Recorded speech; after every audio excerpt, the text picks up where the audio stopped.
கர்த்தருடைய பரிசுத்த நாமத்திற்கு மகிமை உண்டாவதாக. இந்த வாட்ஸ்அப் ட்ரெஷர் என்ற யூடியூப் சேனல் மூலமாக உங்களை சந்திப்பதில் கர்த்தருக்குள் மிகுந்த மகிழ்ச்சி அடைகின்றேன். நாம் இப்போது எண்ணாகமம் புத்தகம் 22வது அதிகாரத்தை குறித்து பார்க்கலாம். இந்த 22வது அதிகாரத்தில் 41 வசனங்கள் உள்ளன. இந்த அதிகாரம் முழுவதும் மோவாபின் சமனான வெளிகளில் பாளையம் இறங்கியிருந்த இஸ்ரவேல் ஜனங்களை சபிப்பதற்காக மோவாபின் ராஜாவாகிய பாலாக் பிலேயாமை கூலி பொருத்தி கொண்ட காரியங்களை குறித்து பார்க்கலாம். முதல் 20 வசனங்களில் இந்த பாலாக் மோவாபின் ராஜாவாகிய பாலாக் பிலேயாமை அழைத்தல். பின்பு இஸ்ரவேல் புத்திரர் பிரயாணம் பண்ணி எரிகோவின் கிட்ட இருக்கும் யோர்தானுக்கு இக்கரையிலே மோவாபின் சமனான வெளிகளில் பாளையம் இறங்கினார்கள். எண்ணாகம 21வது அதிகாரம் 11வது வசனத்தில் ஓபோத்திலிருந்து பிரயாணம் பண்ணி சூரியோதயத்திற்கு நேராய் மோவாபுக்கு எதிரான வனாந்தரத்தில் உள்ள அபாரீமின் மேடுகளில் பாளையம் இறங்கினார்கள் என்று பார்த்தோம். இப்போது அந்த சமனான வெளிகளில் பாளையம் இறக்கி இருக்கிறார்கள். இஸ்ரவேலர் எமோரியருக்கு செய்த யாவையும் சிப்போரின் குமாரனாகிய பாலாக் கண்டான். எண்ணாகம 21:25 இஸ்ரவேலர் அந்த அந்தன எமோரியரின் பட்டணங்கள் அந்த பட்டணங்கள் யாவையும் பிடித்து எஸ்போனிலும் அதை சார்ந்த எல்லா கிராமங்களிலும் எமோரியருடைய எல்லா பட்டணங்களிலும் குடியிருந்தார்கள். இந்த காரியங்களை எல்லாம் இப்போது இந்த மோவாபின் ராஜாவாகிய பாலாக் கண்டான். ஜனங்கள் ஏராளமாய் இருந்தபடியினால் மோவாப் மிகவும் பயந்து இஸ்ரவேல் புத்திரரின் நிமித்தம் கலக்கமடைந்து மீதியானியரின் மூப்பரை நோக்கி, மாடு வெளியின் புல்லை மேய்கிறது போல இப்பொழுது இந்த கூட்டம் நம்மை சுற்றி இருக்கிற யாவையும் மேய்ந்து போடும் என்றான். அக்காலத்திலே சிப்போரின் குமாரனாகிய பாலாக் மோவாபியருக்கு ராஜாவாய் இருந்தான். இவன் சொல்றான், இந்த ஜனங்களை எல்லாம் பார்த்துட்டு, மாடு வெளியின் புல்லை மேய்கிறது போல இப்ப நம்ம இவங்க எல்லாம் இவ்வளவு கூட்டம் சுத்தி இருக்காங்க, மேய்ஞ்சு போடுவாங்களே, நம்ம என்ன பண்றது? எமோரியரின் ராஜாவுக்கு செய்ததெல்லாம் நம்ம பார்த்தோமே அப்படின்னு இவன் வேதனைப்படுறான்.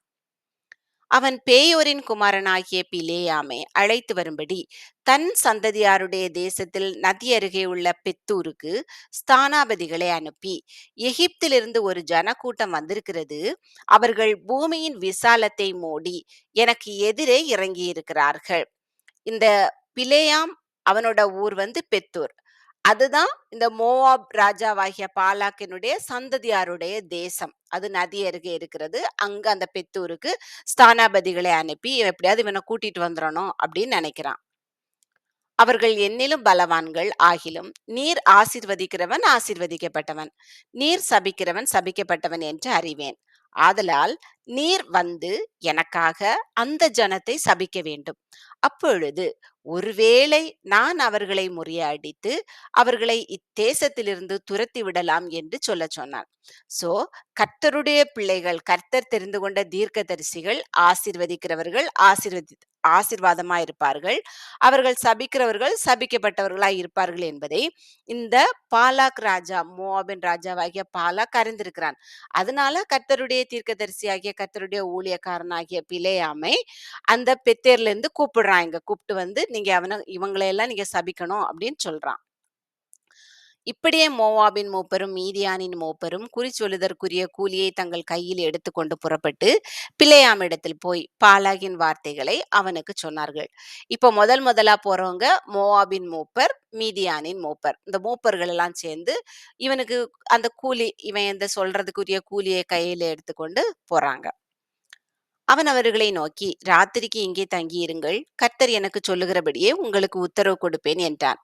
அப்படியே மோவாபின் பிரபுக்கள் பிலேயாமிடத்தில் தங்கினார்கள். தேவன் பிலேயாமிடத்தில் வந்து, உன்னிடத்தில் இருக்கிற இந்த மனிதர் யார் என்றார்.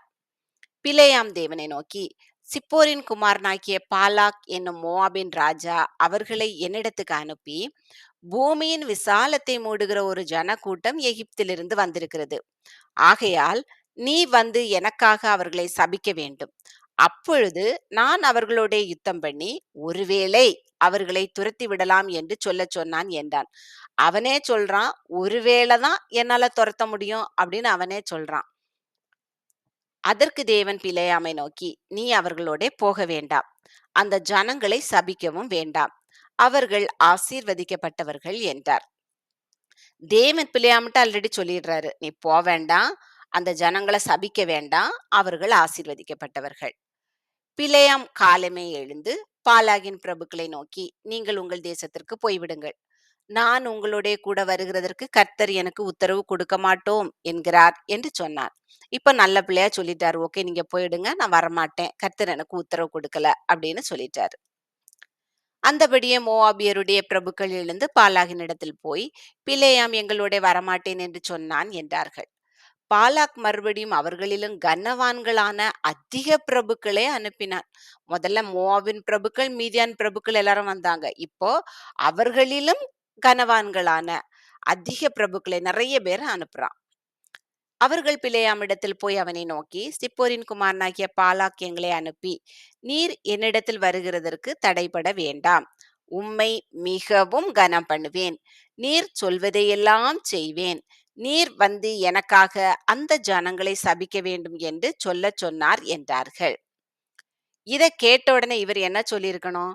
ஆல்ரெடி கர்த்தர் சொல்லிட்டாரு. அவர்கள சபிக்க முடியாது. அவர்கள் ஆசீர்வதிக்கப்பட்டவர்கள். அதனால நான் வரமாட்டேன்னு உடனே சொல்லியிருக்கலாம். ஆனா பிலேயாம் பாலாகின் ஊழியக்காரருக்கு பிரதியுத்தரமாக, "பாலாக் எனக்கு தன் வீடு நிறைய வெள்ளியும் பொன்னும் தந்தாலும், சிறிய காரியமானாலும் பெரிய காரியமானாலும் செய்யும் பொருட்டு, என் தேவனாகிய கர்த்தரின் கட்டளையை நான் மீறக்கூடாது. ஆகிலும் கர்த்தர் இனிமேல் எனக்கு என்ன சொல்லுவார் என்பதை நான் அறியும்படிக்கு நீங்களும் இந்த ராத்திரி இங்கே தங்கியிருங்கள்" என்றான். இவன் அவர்கள நைட் அங்க தங்க வச்சிருக்கவே கூடாது. "நீங்க போங்க. கர்த்தர் ஆல்ரெடி என்ட்ட சொல்லிட்டாரு. நான் அவர்கள சபிக்க முடியாதுன்னு சொல்லி, நீங்க என்ன தந்தாலும் எனக்கு தேவையில்ல. நீங்க போங்க" அப்படின்னு சொல்லியிருக்கணும். இவனுக்கு கொஞ்சம் அந்த ஆசை இருந்ததுனால, "நீங்களும் தங்கியிருங்க. ஒருவேளை கர்த்தர் மனம் மாறி என்ட்ட சொல்லிட்டாருன்னா" அப்படின்னு நினைச்சு அவங்கள தங்க வைக்கிறான். இரவிலே தேவன் பிலேயாமிடத்தில் வந்து, "அந்த மனிதர் உன்னை கூப்பிட வந்திருந்தால் நீ எழுந்து அவர்களோடே கூட போ. ஆனாலும் நான் உனக்குச் சொல்லும் வார்த்தையின்படி மாத்திரம் நீ செய்ய வேண்டும்" என்றார்.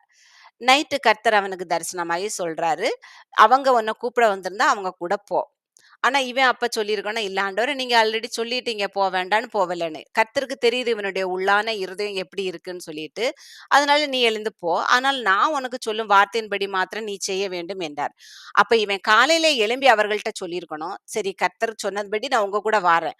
ஆனாலும் நான் அவர்கள சபிக்க மாட்டேன். அவங்க ஆசீர்வதிக்க பிறந்தவர்கள். அப்படின்னா நான் வரேன்" அப்படின்னு சொல்லியிருந்தா, அவங்க தானா திரும்பி போயிருப்பாங்க. அத செய்யாம, இவன் சரி காலையில இவனுக்கு ஒரு ஆசை. அங்க போனா ஒருவேளை எனக்கு ஏதாவது கிடைக்கும் அப்படின்னு உள்ள ஒரு ஆசையினால இவன் போறான்.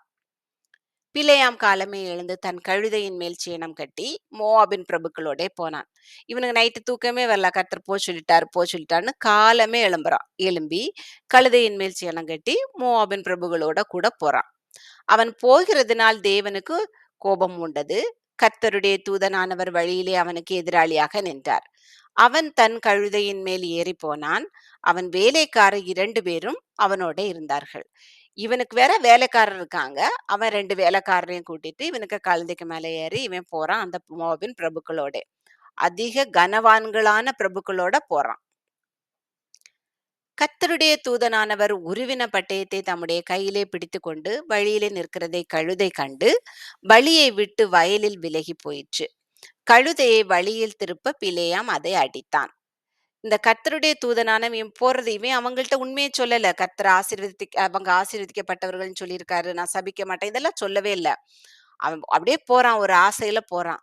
போனோடனே கர்த்தருடைய தூதனானவர் உருவின பட்டயத்தை வைத்துட்டு கையில பிடித்துக்கொண்டு வழியில நிற்கிறத இவன் கண்கள் காணல. இவன் கண்ணு ஒரே அடியா கர்த்தருக்கு மேல இல்லாம செல்வங்களுக்கு மேல, அதிக கனத்துக்கு மேல இருந்ததுனால, இந்த காரியங்கள கர்த்தர காணாம, கர்த்தருடைய தூதன பார்க்க முடியாம இவனுடைய கண்கள் மூடி இருந்தது, திறக்கப்படல. ஆனா அந்த கழுத கண்டு வழியை விட்டு வயலிலே விலகி போயிற்று. கழுதையை வழியில் திறப்ப பிலேயாம் அதை அடித்தான். கர்த்தருடைய தூதனானவர் இருபுறத்திலும் சுவர் வைத்திருந்த திராட்சை தோட்டங்களின் பாதையிலே போய் நின்றார். முதல்ல வழியில நின்றார். உடனே அந்த கழுத வழியை விட்டு விலகி வயல்ல போயிற்று. இப்ப தூதனானவர் 2 பக்கமும் வால் இருக்குது. நடுவுல திராட்சை தோட்டங்கள் பாதை. அதுல போய் நின்றார். கழுதை கர்த்தருடைய தூதனை கண்டு சுவர் ஓரமாய் ஒதுங்கி பிலேயாமின் காலை சுவரோடே நெருக்கிற்று. திரும்பவும் அதை அடித்தார். அப்ப அந்த கர்த்தருடைய தூதன் அந்த யாரும் 2 பேரும் முடியாத அளவுக்கு ஒற்றை அடி பாதை மாரி 2 பக்கமும் வால் இருக்க இடத்துல நின்னோனே, கழுதை வந்து அவருக்கு ஒதுங்கி சுவரோட சேர்ந்து போகுது. அப்ப அந்த பிலேயாமின் கால் வந்து சுவரோட நெருக்கிச்சு. உடனே இவனுக்கு கோவம் வந்து திரும்பவும் அடிக்கிறான். முதல்ல வயல்ல விலகி போயிட்டு, இப்ப சுவரோட சேர்த்து நெருக்கிட்டு. அப்பொழுது கர்த்தருடைய தூதன் அப்புறம் போய் வலதுபுறம், இடதுபுறம் விலக வழி இல்லாத இடுக்கமான இடத்துல நின்றார். அப்படியும் இப்படியும் முடியாது. இடுக்கமான இடத்துல போய் நின்றார். கழுதை கர்த்தருடைய தூதனைக் கண்டு பிலேயாமின் கீழ் படுத்து கொண்டது. பிலேயாம் கோபம் மூண்டவனாகி கழுதையை தடியினால் அடித்தான். இவனுக்கு ரொம்ப கோவம் வந்துட்டு. முதல்ல வயல்ல விலகி போச்சு. அப்புறமா அவனுடைய காலை சுவர்லே வச்சு நெருக்கிட்டு, இப்ப வந்து பேசாம படுத்துடுச்சு. அப்ப இவனுக்கு ரொம்ப கோவம் வந்து அடிச்சுட்டான். ஆனா அந்த கழுதையோட கண்கள் திறக்கப்பட்டதுனால, அது கர்த்தருடைய தூதனை கண்டு கீழ படுத்துடுச்சு. உடனே கர்த்தர் கழுதையின் வாயை திறந்தார். அது பிலேயாமை பார்த்து, நீர் என்னை இப்பொழுது 3 தரம் அடிக்கும்படி நான் உமக்கு என்ன செய்தேன் என்றது. அது வாய் திறந்து பேசுது. நீங்க 3 தடவ என்ன அடிச்சிட்டீங்களே, நான் உங்களுக்கு என்ன பண்ணேன்? அப்படின்னு கேக்குது.